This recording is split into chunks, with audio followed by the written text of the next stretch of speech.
안녕하세요. 플로라 김원장입니다. 오늘은 눈밑지방 재배치 수술의 원리에 대해서 간단히 설명하고 이 지방을 고정하기 위한 방법이 어떻게 바뀌어왔고 또 어떤 방법이 가장 좋은지에 대해서 말씀드리겠습니다. 눈밑지방 재배치 수술이 우리나라에 시작된 것은 2000년대 중반 정도라고 생각이 되는데요. 2000년 이전에는 눈밑 지방이 나온 경우에 피부 절개를 하는 하안검 절개를 통해서 지방 제거를 하였고요. 그러다가 피부 절개를 하지 않고 결막을 통해서 지방을 제거하는 경결막 지방 제거 수술이 시작이 되었습니다. 불과 2000년 정도만 해도 우리나라의 이 눈밑 지방 제거가 보편화되지 않았었는데, 이런 수술은 이 안아 주변에서 밀려나온 지방을 단순히 제거만 하는 수술이었기 때문에 볼록한 지방을 제거할 수는 있었지만 눈 밑에 주름진 골과 같은 동반된 문제를 해결할 수가 없었습니다. 그러다가 피부 절개를 하지 않는 눈밑 지방 재배치 수술이 시작되게 되었는데요. 그 원리는 이 눈밑 뼈를 따라서 지방이 나오는 주머니 밑으로 근육과 인대가 붙어 있습니다.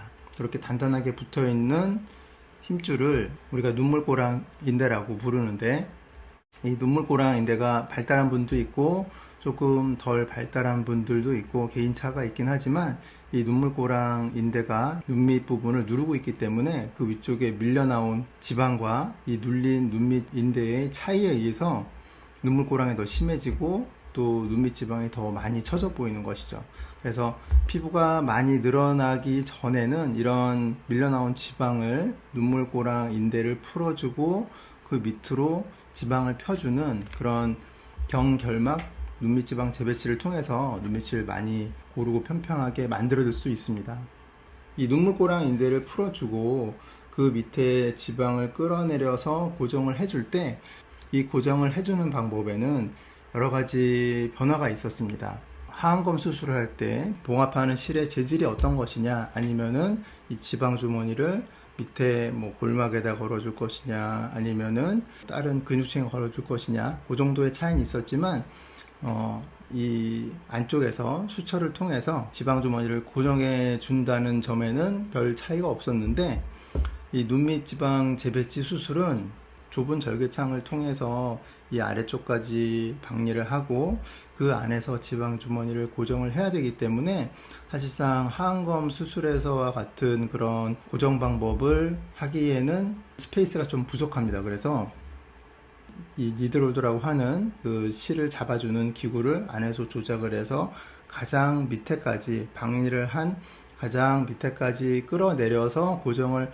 해주는 것이 가장 효과가 좋겠지만, 공간이 충분하지 않을 경우에는 물리적으로 이 바늘을 제일 아래쪽까지 물어서 실을 지방을 고정해 주는 것이 사실상 불가능하기 때문에 이런 기존에 하던 그런 방법을 억지로 하는 선생님들이 좀 있었고요. 풀아웃 수처라고 해서 이 그림에서 보시는 것처럼 바깥에서부터 바늘이 이 안쪽으로 만들어진 공간으로 들어가서 안쪽에 지방 주머니를 실이 물은 다음에 다시 실을 바깥으로 빼는 거죠. 그래서 바깥쪽으로 쭉 당겨서 고정을 해주는 방법인데, 이것을 바깥으로 당긴다고 해서 풀아웃 수처라고 합니다. 이 방법은 박리한 공간의 가장 아래까지 지방 주머니를 끌어내려서 고정해 줄 수 있다는 장점은 있지만, 실이 바깥에 노출되어 있기 때문에 실을 반드시 뽑아줘야 된다는 그런 문제가 하나가 있고요. 이 실이 피부를 물고 있기 때문에 실을 오래 가지고 있으면 실밥 자국이 딤플처럼 남을 수가 있습니다. 그래서 어쩔 수 없이 뭐 일주일, 열흘, 뭐 그 정도 사이에 실밥을 뽑아줘야 되는데, 만약에 실밥이 풀린 이후에 이 지방 주머니가 제 위치에 유착이 되지 않고 위쪽으로 끌려 올라가게 된다면 우리가 만들어준 공간에 지방이 계속 끼어있지 못하고 쏙 빠지기 때문에 지방 재배치를 한 효과가 거의 없어질 수도 있습니다. 그렇기 때문에 이제 이 풀아웃 수처는 딤플이 생길 수 있다는 단점과, 그리고 또 효과가 지속적이지 못할 수도 있다는 그런 큰 두 가지 단점이 있었습니다. 그런데 이런 두 가지 문제점들을 해결한 다른 고정 방법이 나왔죠. 한 성형외과 원장님께서 개발을 하신 이 실을 이용해서 고정을 하는 방법인데요. 장슨 니들이라고, 이 실은 우리가 보통 사용하는 실은 대개는 둥근 형태를 띠고 있고 한쪽에는 뾰족한 니들, 그 다음에 한쪽 끝에는 실이 붙어 있습니다.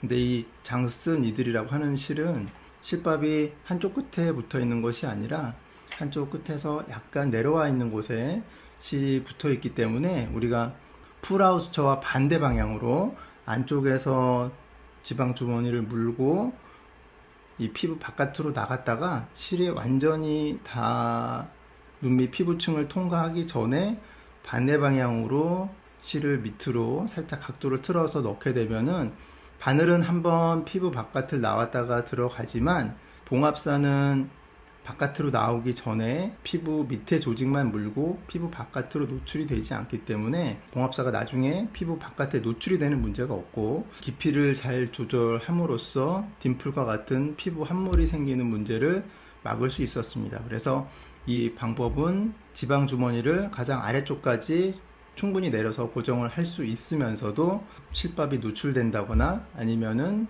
딤플이 생기는 그런 문제를 막을 수 있었기 때문에 사실 다른 두 가지 방법에 비해서 월등히 좋기 때문에 지금은 대부분은 이 장슨니들을 이용한 고정을 하는 것이 대세가 되었습니다.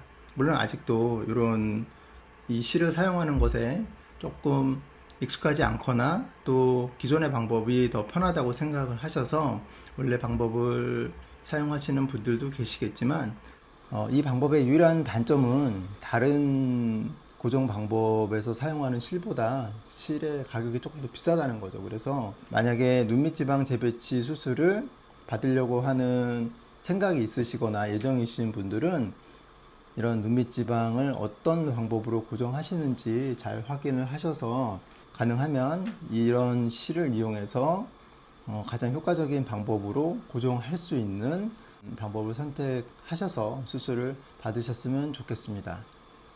오늘은 짧은 내용이었는데 눈밑지방 재배치 수술의 원리와 그리고 눈밑지방 재배치를 할 때 어떤 방법으로 고정을 하는 것이 가장 효과적이고 안정적인 결과를 가져올 수 있는지에 대해서 말씀드렸습니다.